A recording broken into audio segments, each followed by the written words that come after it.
Bismillahirrahmanirrahim. Assalamualaikum warahmatullahi wabarakatuh. Bapak-bapak, ibu-ibu, mas-mas, mbak-mbak, khususnya adik-adikku sekalian yang dirahmati Allah dimanapun Anda berada. Kembali di Iip Channel bersama saya, Iip Wijayanto. Kali ini kita akan membahas tema semakin lama mantan berpisah denganmu, semakin sering dia memikirkanmu, semakin dekat waktunya ia kembali kepadamu, ya, atau kembali bersamamu. Awal perpisahan itu mungkin masih senang-senangnya kalau perpisahannya karena faktor kehadiran orang ketiga.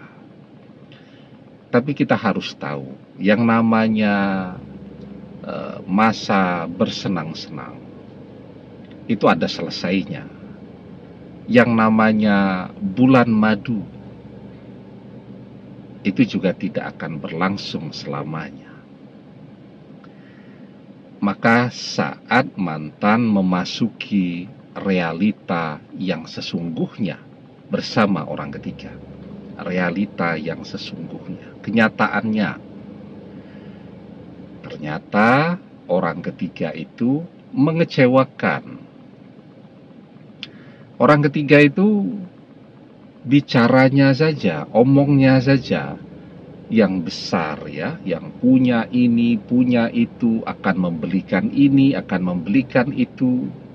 Sehingga mantan begitu terbuai dengan janji-janji manis itu semuanya, realitanya.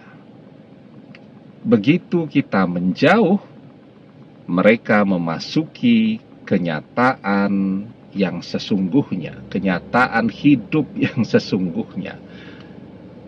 Tidak ada yang terwujud apa yang dikatakan oleh orang ketiga tadi. Ya, orang ketiga ini mengaku dia anak orang kaya, ternyata tidak. Orang ketiga ini mengaku punya perusahaan segala macam, ternyata tidak ada. Ya, malah kemana-mana pakai kendaraan keren tuh ya, antar jemput mantan, punya orang, pinjam, ya. Hutangnya malah ada di mana-mana. Ternyata orang ketiga ini amat sangat mengecewakan. Padahal kemarin yang membuat mantan mengkhianati kita adalah karena dia terbuai dengan janji-janji manis dari orang ketiga. Ternyata begitu dia sudah tahu siapa orang ketiga, tidak ada satupun janji-janji manis itu yang terrealisasi. Ya, mengecewakan. Yang kedua, ya, dia capek menjalani hubungan dengan orang ketiga. Misal orang ketiga itu egois, pemarah, ya, emosional, bertengkar terus. Orang kalau bertengkar terus ya capek, ya.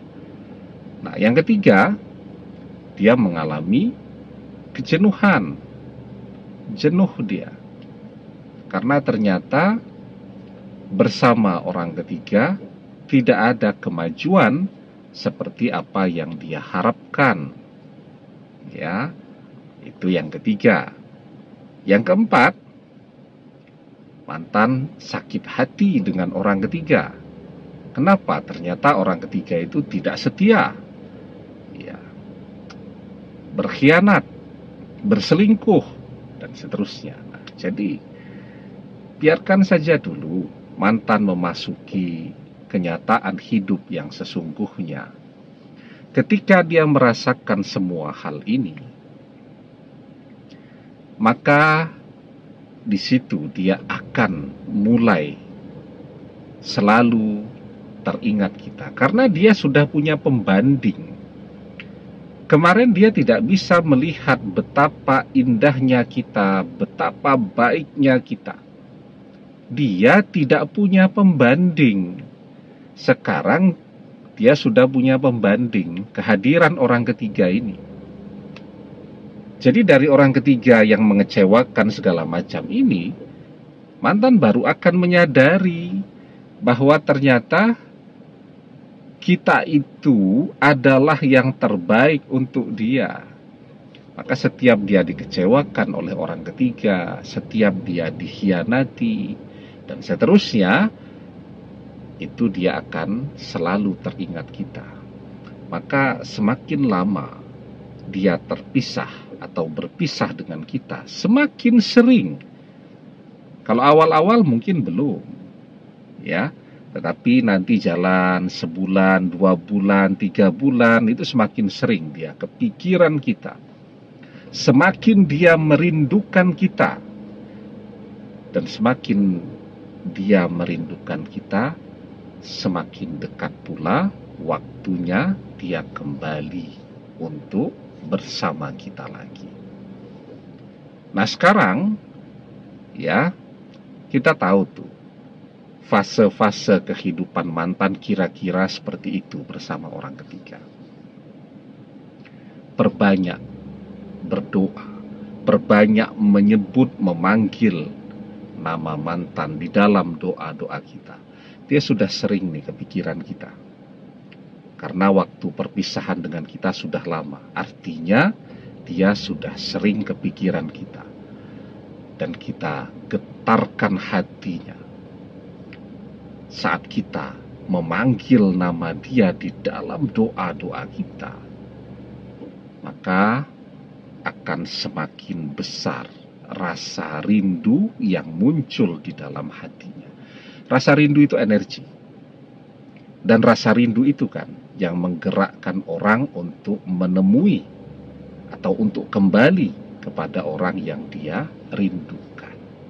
Ya, berdoa dengan keyakinan, dengan fokus itu akan memancarkan energi yang sangat besar kepada orang yang kita sebut, yang kita panggil di dalam doa-doa kita.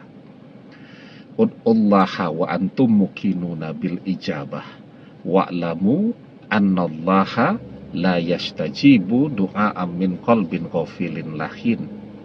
Berdoalah dalam keadaan yakin doa terkabul, dan ketahuilah sesungguhnya Allah tidak mengabulkan doa dari hati yang lalai dan berpaling. Nah, jadi jangan sampai hati kita kemana-mana, pikiran kita kemana-mana ketika kita berdoa. Berdoa itu yang penting adalah yakin doa terkabul, fokus, khusyuk, ya. Kalau kita memanggil mantan, pikiran kita sekarang, kita membayangkan mantan betul-betul datang kepada kita.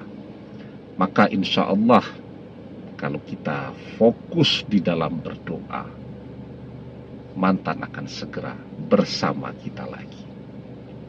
Demikian, semoga bermanfaat. Wallahu a'lam bissawab, billahi taufik wal hidayah. Assalamualaikum warahmatullahi wabarakatuh.